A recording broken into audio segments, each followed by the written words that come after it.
দিনটা ছিল জামাই ষষ্ঠী, কিংবা অরণ্য ষষ্ঠীও বলা চলে। সেদিন সকাল থেকে আকাশটা একেবারে খারাপ ছিল, রৌদ্র ছিল না, এই যা একটু শান্তি।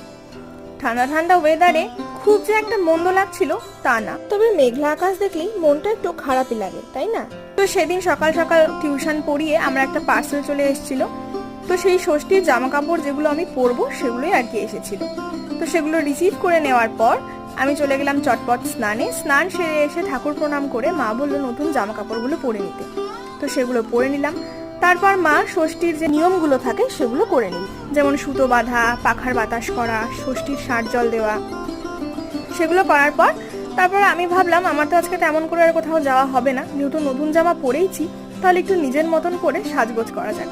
তাই একটু সাজগোজ করে নিচ্ছিলাম, কারণ আমার মামার বাড়ি একেবারেই পাশে, সেখানে ভুরি ভোজের নিমন্ত্রণ তো ছিলই। এরপরই চলে গেছিলাম মামার বাড়িতে, আর সেখানে দারুণ দারুণ আইটেম দিয়ে নিজের ভুরি ভোজ